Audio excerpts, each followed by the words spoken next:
What's going on, everybody? It's your boy Big Bake Joe, and I got something for y'all today, man. I got something real special for y'all today. Today, we're going to be talking about the Navy Federal Business Credit Cards. And on this channel, we talk about leveraging your personal credit to go get that business credit so you can go get that bag. And if you're new here, welcome. Make sure you like, comment, and subscribe. Especially if you're new here, make sure you leave a comment below saying that you are new here so I can welcome you, because I like to respond to all my comments and I'm going to make sure I welcome you personally. But with that being said, I don't like my time being wasted, so I'm not here to waste yours, so let's get right to it. So, today we're going to be talking about the Navy Federal Business Credit Cards. And I always like to come with receipts, man, because, you got a lot of people that say, I'm capped and I'm talking about something that I don't got. But listen, man, we really do this. And the crazy thing about it is, what people don't understand is, you can get 2 Navy Federal Business Credit Cards, which I have. I have the Navy Federal MasterCard and the Navy Federal Visa card. Well, this is MasterCard, this is Visa, whatever.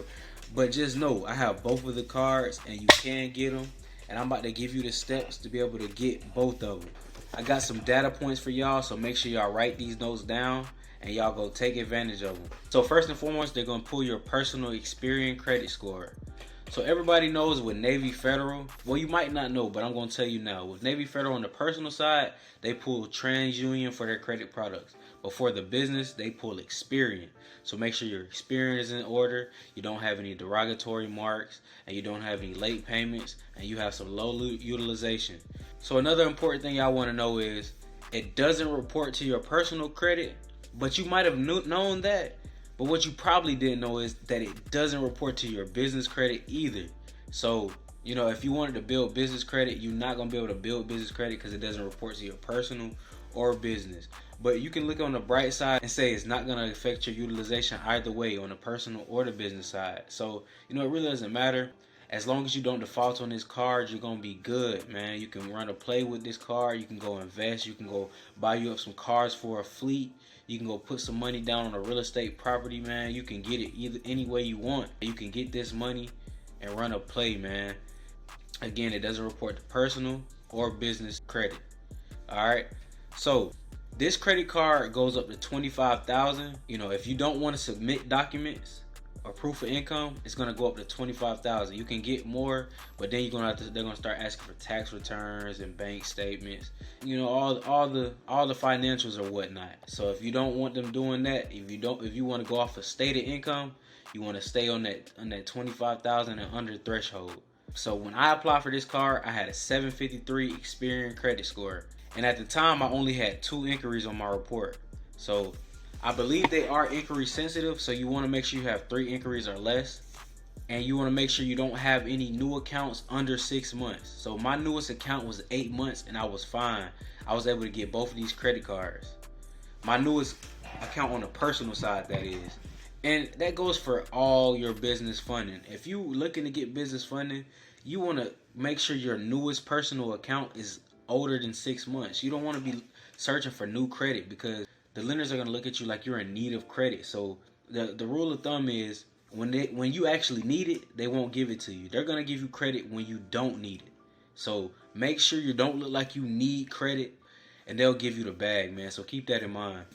And what I do want to tell y'all, this is very important. You do want to have a business account with Navy Federal before you go apply for these cards. That's the only way you can apply for these cards. So in order to have a business account, you do have to have a personal account. So you do have to get into Navy Federal. But there are different ways that you can get into Navy Federal, and I will make a video about that. So originally you can get into Navy Federal by having a family member that's in it, or getting an access code from somebody else.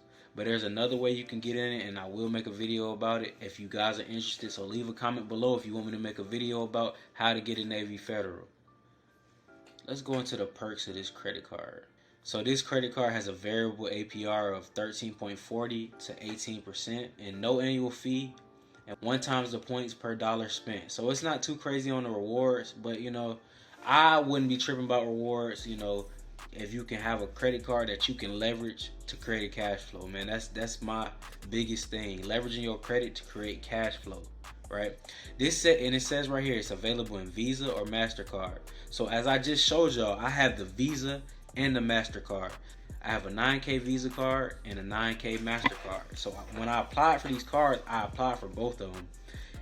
Originally, it was a mistake because I thought I didn't finish the application, but I didn't realize I was just applying for the MasterCard and the Visa. So when I applied for both of them, the next day I was approved. I got an email and said I was approved for 2 credit cards. And I was like, whoa. But yeah, that's what happened. So you can get both of these credit cards, but you know, they're going to probably split the limit in half to whatever limit they were going to give you. There's no earnings cap to your rewards, and there's multiple card holders available. There's no foreign transaction fees, and it's great for travel and expenses, and a zero liability policy for unauthorized transactions. Man, that's great, man. That's why you should always use a credit card, because any fraudulent activity, you can get the money refunded immediately, no questions asked. You know, that's why you should use credit over debit. It's always going to be credit over debit for that very reason, because you know, if you use a debit card and somebody take your card and go crazy with it, it's going to be harder to get the money back, man. So always use your credit card, never use a debit card, man. So that's just a little bit about these credit cards. And listen, if you took this information, go run the play. I just gave you what you needed, so now it's time to go run the play, man. So if you enjoyed this video, make sure you like, comment, and subscribe. Stay tuned for the next one, because you know I'm coming with it every single day. And as you know, the top ain't going nowhere. You just got to get there. Let's get it. Had to go and get it. Steady grinding just behind the scenes. I've been on a mission. Gotta touch him by any means. Till we can go high for